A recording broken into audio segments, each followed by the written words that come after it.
Hi hello guys, welcome back to our YouTube channel. ಇವತ್ತಿನ ವಿಡಿಯೋದಲ್ಲಿ UUCMS ನಲ್ಲಿ ಏನು 3 ಡಾಟೆಡ್ ಲೈನ್ ಮೊದಲಿಗೆ ಬರ್ತಿತ್ತು, ಅದು ಭಾಳಷ್ಟು ದಿನಗಳಿಂದ ಶೋ ಆಗ್ತಿಲ್ಲ. ಮತ್ತು ನನ್ನ ಹಿಂದಿನ ವಿಡಿಯೋದಲ್ಲಿ ಒಂದು ಅಪ್ಲಿಕೇಶನ್ ಬಗ್ಗೆ ಹೇಳಿದ್ದೆ, ಅದರಲ್ಲಿ ಯಾವ ರೀತಿಯಾಗಿ ಎಲ್ಲ ರೀತಿಯಾಗಿ ಆಪ್ಷನ್ಗಳು ತೋರಿಸ್ತಿತ್ತಲ್ಲ. ಸೊ ಅದು ತೋರಿಸುತ್ತೆ, ಬಟ್ ಅದು ವರ್ಕ್ ಕೂಡ ಆಗಿದೆ.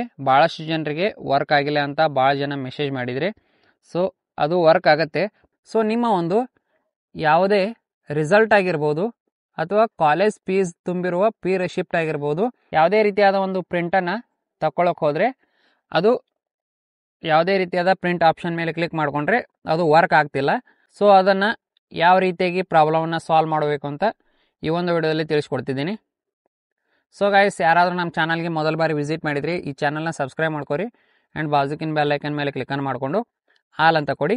ನಾನು ಹಿಂದಿನ ವಿಡಿಯೋದಲ್ಲಿ ಯಾವ ಒಂದು ಆ್ಯಪ್ ಬಗ್ಗೆ ಹೇಳಿದೇನಿಲ್ಲ, ಸೊ ಆ ಒಂದು ಆ್ಯಪ್ಗಿಂತ ಬೆಟರಾಗಿ ಇದು ವರ್ಕ್ ಆಗುತ್ತೆ. ಸೊ ಎಲ್ಲರೂ ಈ ಒಂದು ವಿಡಿಯೋನ ಆದಷ್ಟು ಜನರಿಗೆ ಶೇರ್ ಮಾಡಿ. ಬನ್ನಿ ಹಂಗಾರ ವಿಡಿಯೋ ಸ್ಟಾರ್ಟ್ ಮಾಡೋಣ. ಮೊದಲನೇದಾಗಿ ನಿಮ್ಮ ಒಂದು ಪ್ಲೇಸ್ಟೋರ್ನಲ್ಲಿ ಬಂದು ಇಲ್ಲಿ ಸರ್ಚ್ ಆಪ್ಷನ್ ಮೇಲೆ ಕ್ಲಿಕ್ ಮಾಡಿಕೊಂಡು ವಯಾ ಬ್ರೌಸರ್ ಅಂತೇಳಿ ಸರ್ಚ್ ಮಾಡ್ಕೋಬೇಕು. ವಯಾ ಬ್ರೌಸರ್ ಅಂತೇಳಿ ಸರ್ಚನ್ನು ಮಾಡ್ಕೊಂಡಾದ ತಕ್ಷಣ ನಿಮಗೆ ಸೊ ಈ ರೀತಿಯಾಗಿ ಆಪ್ಷನ್ ಬರುತ್ತೆ. ಸೊ ಇಲ್ಲಿ ಇದೆ ನೋಡಿ, ಇದನ್ನು ಈ ಒಂದು ಆ್ಯಪನ್ನು ಇನ್ಸ್ಟಾಲ್ ಮಾಡ್ಕೋಬೇಕಾಗುತ್ತೆ. ಇನ್ಸ್ಟಾಲನ್ನು ಮಾಡಿಕೊಂಡು ಓಪನ್ ಅಂತ ಕೊಡಬೇಕು. ಓಪನ್ ಅಂತ ಕೊಟ್ಟಾದ ತಕ್ಷಣ ನಿಮಗೆ ಈ ರೀತಿಯಾಗಿ ಹೋಮ್ ಪೇಜ್ ಅಂತ ಬರುತ್ತೆ. ಇಲ್ಲಿ ಮೇಲ್ಗಡೆ ಮೂಲೆಯಲ್ಲಿ ಇದೆ ನೋಡಿ, ಇದ್ರ ಮೇಲೆ ಕ್ಲಿಕ್ ಮಾಡಿಕೊಂಡು ಈ ಒಂದು ಡೆಸ್ಕ್ಟಾಪ್ ಸೈಟನ್ನು ಆನ್ ಮಾಡ್ಕೋಬೇಕು. ಈಗ ಯಾರ್ದು ಆಫ್ ಇರುತ್ತೆ ಅವರು ಆನ್ ಮಾಡ್ಕೋಬೇಕು. ಅದನ್ನು ಕ್ಲಿಕ್ ಮಾಡಿಕೊಂಡು ಇಲ್ಲಿ ಸಿಂಪಲ್ಲಾಗಿ UUCMS ಅಂತೇಳಿ ಸರ್ಚನ್ನು ಮಾಡ್ಕೊಳ್ಳಿ. ಈ ರೀತಿಯಾಗಿ ಹೋಮ್ ಪೇಜ್ ಬರುತ್ತೆ, ಯಾವ ರೀತಿಯಾಗಿ ಗೂಗಲ್ನಲ್ಲಿ ಬರ್ತಿತ್ತಲ್ಲ ಅದೇ ರೀತಿಯಾಗಿ ಸಮಗ್ರ ವಿಶ್ವವಿದ್ಯಾಲಯ ಕಾಲೇಜು ನಿರ್ವಹಣಾ ಅಂತ ಇದೆ ನೋಡಿ. ಸೊ ಇದ್ರ ಮೇಲೆ ಕ್ಲಿಕ್ ಮಾಡ್ಕೊಳ್ಳಿ. ಇದ್ರ ಮೇಲೆ ಕ್ಲಿಕ್ಕನ್ನು ಮಾಡ್ಕೊಂಡಾದ ತಕ್ಷಣ ನಿಮಗೆ ಸೊ UUCMSದು ಲಾಗಿನ್ ಪೇಜ್ ಬರುತ್ತೆ. ಸೊ ಇದರಲ್ಲಿ ನೀವು ನಿಮ್ಮ ಒಂದು ID ಮತ್ತು ಪಾಸ್ವರ್ಡನ್ನು ಹಾಕ್ಕೊಂಡು ಲಾಗಿನ್ ಆಗಬೇಕಾಗುತ್ತೆ. ಸೊ ಇಲ್ಲಿ ಕ್ಯಾಪ್ಚರ್ ಕೋಡನ್ನು ಕೊಟ್ಟಿದ್ದಾರೆ ನೋಡಿ, ಇದರಲ್ಲಿ ಹಾಕ್ಕೊಂಡು ಲಾಗಿನ್ ಅಂತ ಕೊಡಬೇಕು. ಸೊ ಗೈಸ್, ನಿಮ್ಮ ಒಂದು ID ಮತ್ತು ಪಾಸ್ವರ್ಡನ್ನು ಹಾಕೊಂಡಾದ ತಕ್ಷಣ ಶೇರ್ ಯುವರ್ ಇನ್ಫೋ ಅಂತೇಳಿ ಬರುತ್ತೆ. ಸೊ ಇದರಲ್ಲಿ ಇದನ್ನು ಟಿಕ್ ಮಾಡಿಕೊಂಡು ಕನ್ಫರ್ಮ್ ಅಂತ ಕೊಡಬೇಕು. ಕನ್ಫರ್ಮ್ ಅಂತ ಕೊಟ್ಟಾದ ತಕ್ಷಣ ನೀವು ಕ್ಯಾಪ್ಚರ್ ಕೋಡನ್ನು ಹಾಕ್ಕೊಂಡು ಲಾಗಿನ್ ಆಗಬೇಕು. ಸೊ ಗೈಸ್, ಲಾಗಿನ್ ಅಂತ ಕೊಟ್ಟಾದ ತಕ್ಷಣ ನಿಮಗೆ ಇಲ್ಲಿ ಕ್ಲಿಯರಾಗಿ ನೋಡ್ಕೋಬೋದು ನೀವು student, academics, exams, reports, help desk ಅಂತೇಳಿ. ಸೊ ಇವೆಲ್ಲ 3 ಡಾಟ್ಸ್ ಮೇಲೆ ಕ್ಲಿಕ್ ಮಾಡ್ಕೊಂಡಾಗ ಮಾತ್ರ ಬರ್ತಿತ್ತು.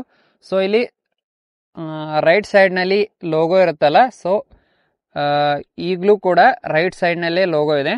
ಸೊ ಇವೆಲ್ಲ ಆಪ್ಷನ್ಗಳು ಎಲ್ಲ ರೀತಿಯಾಗಿ ನಿಮಗೆ ಶೋ ಆಗ್ತಿದೆ ನೋಡಿ. ಯಾವ ರೀತಿಯಾಗಿ ಲ್ಯಾಪ್ಟಾಪ್ನಲ್ಲಿ ಓಪನ್ ಮಾಡಿದರೆ ಯಾವ ರೀತಿಯಾಗಿ ಶೋ ಆಗ್ತಿದ್ವು ಅದೇ ರೀತಿಯಾಗಿ ಈಗ ತೋರಿಸ್ತೀವಿ ನೋಡಿ ಎಲ್ಲ. ಸೊ ಈಗ ನೀವು ಇದರಲ್ಲಿ ಯಾವ ಬೇಕಾದರೂ ಆಪ್ಷನನ್ನು ಯೂಸ್ ಮಾಡ್ಕೋಬೋದು. ಸ್ಟೂಡೆಂಟ್ ಆಗಿರ್ಬೋದು, ಅಕಾಡೆಮಿಕ್ಸ್ ಆಗಿರ್ಬೋದು, ಎಕ್ಸಾಮ್ಸ್ ಆಗಿರ್ಬೋದು, ರಿಪೋರ್ಟ್ಸ್ ಆಗಿರ್ಬೋದು, ಯಾವುದ್ರ ಮೇಲೆ ಕ್ಲಿಕ್ ಮಾಡ್ಕೊಂಡ್ರೂ ನಡೆಯುತ್ತೆ. ಸೊ ಈಗ ಆರಾಮಾಗಿ ನೀವು ವರ್ಕ್ ಮಾಡ್ಬೋದು. ಈಗ ಭಾಳಷ್ಟು ಜನ ಏನಂತ ಕಮೆಂಟ್ ಮಾಡ್ತಿದ್ದಾರೆ ಅಂದರೆ, ಇದು ವರ್ಕ್ ಆಗಿದೆ ಬಟ್ ಪ್ರಿಂಟ್ ಆಪ್ಷನ್ಗಳಲ್ಲಿ ಪ್ರಿಂಟ್ ಕ್ಲಿಕ್ ಮಾಡಿಕೊಂಡ್ರೆ ಪ್ರಿಂಟ್ ಅವು ಯಾವ PDF ಇರ್ತಾವಲ್ಲ ಅವು ಪ್ರಿಂಟ್ ಆಗ್ತಿಲ್ಲ ಅಂಥೇಳಿ ಭಾಳಷ್ಟು ಜನ ಕಮೆಂಟ್ ಮಾಡಿದ್ರಿ. ಸೊ ಅವು ಡೌನ್ಲೋಡ್ ಆಗ್ತಿಲ್ಲ ಅಂಥೇಳಿ ಕೂಡ ಭಾಳಷ್ಟು ಜನ ಕಮೆಂಟ್ ಮಾಡಿದ್ರಿ.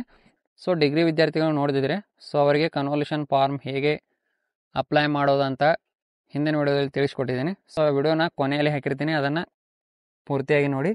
ಸೊ ಈಗ PDF ಡೌನ್ಲೋಡ್ ಆಗ್ತಿಲ್ಲ ಅಂತೇಳಿ ಭಾಳಷ್ಟು ಜನ ಕಮೆಂಟ್ ಮಾಡಿದರೆ, ಸೊ ಎಕ್ಸಾಮ್ ಅಪ್ಲಿಕೇಶನಲ್ಲಿ ಹೋಗಿ ನೋಡೋಣ. ಎಕ್ಸಾಮ್ ಅಪ್ಲಿಕೇಶನ್ ಅಂತ ಕ್ಲಿಕ್ ಮಾಡಿಕೊಂಡ್ರೆ ಸೈಡಲ್ಲಿ ಮತ್ತೆ ಬರುತ್ತೆ.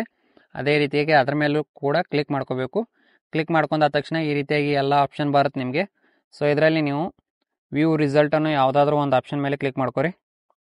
ಸೊ ಯಾವುದಾದ್ರೂ ಒಂದ್ರ ಮೇಲೆ ಕ್ಲಿಕ್ ಮಾಡಿಕೊಂಡು ವ್ಯೂ ರಿಸಲ್ಟ್ ಅಂತ ಕೊಟ್ಟರೆ ನಿಮಗೆ ಸೊ ಈ ರೀತಿಯಾಗಿ ಬರುತ್ತೆ. ಇಲ್ಲಿ 6 ಸಮ್ದು ಸೆಮಿಸ್ಟರ್ ಅಂತ ಇದೆ ನೋಡಿ, ಇದರಲ್ಲಿ ಕ್ಲಿಕ್ ಮಾಡಿಕೊಂಡು ವ್ಯೂ ಅಂತ ಕೊಡಬೇಕು. ವ್ಯೂ ಅಂತ ಕೊಟ್ಟಾದ ತಕ್ಷಣ ನಿಮಗೆ ಸೊ ನಿಮ್ಮ ಒಂದು ರಿಸಲ್ಟ್ ಈ ರೀತಿಯಾಗಿ ಸಬ್ಜೆಕ್ಟ್ ವೈಸ್ ಶೋ ಆಗುತ್ತೆ. ಪ್ರಿಂಟ್ ಮೇಲೆ ಕ್ಲಿಕ್ ಮಾಡಿಕೊಂಡ್ರೆ ವರ್ಕ್ ಆಗುತ್ತಾ ಇಲ್ವಾ ನೋಡೋಣ ಈಗ. ಸೊ ಇಲ್ಲಿ ಪ್ರಿಂಟ್ ಆಪ್ಷನ್ ಮೇಲೆ ಕ್ಲಿಕ್ಕನ್ನು ಮಾಡ್ಕೊಂಡಾದ ತಕ್ಷಣ ನಿಮಗೆ ಈ ರೀತಿಯಾಗಿ ಸೇವ್ ಆ್ಯಸ್ PDF ಅಂತೇಳಿ ಬರುತ್ತೆ. ಇಲ್ಲಿ ಇದ್ರ ಮೇಲೆ ಕ್ಲಿಕ್ ಮಾಡಿಕೊಂಡ್ರೆ PDF ರೂಪದಲ್ಲಿ ನಿಮ್ಮ ಒಂದು ಫೈಲ್ನಲ್ಲಿ ಸೇವ್ ಆಗುತ್ತೆ.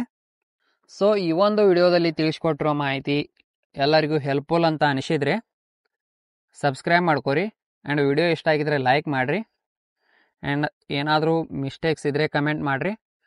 ಮತ್ತು ಆದಷ್ಟು ಈ ಒಂದು ವಿಡಿಯೋನ ಭಾಳಷ್ಟು ಜನರಿಗೆ ಯಾರ್ಯಾರಿಗೆ ವರ್ಕ್ ಆಗತ್ತಿಲ್ಲ ಅಂಥವ್ರಿಗೆ ಶೇರ್ ಮಾಡಿರಿ. ಸೊ ನಾನು ಹಳೆಯ ವಿಡಿಯೋ ಯಾವ್ದು ಹಾಕಿದ್ದೀನಿ ಅದಕ್ಕಿಂತ ಕೂಡ ಸ್ಪೀಡಾಗಿ ವರ್ಕ್ ಆಗ್ತಿದೆ. ಸೊ ಎಲ್ಲರಿಗೂ ಯೂಸ್ ಆಗಿದೆ ಅಂತ ಅನ್ಕೋತೀನಿ. ಧನ್ಯವಾದಗಳು. ಶುಭ ದಿನ.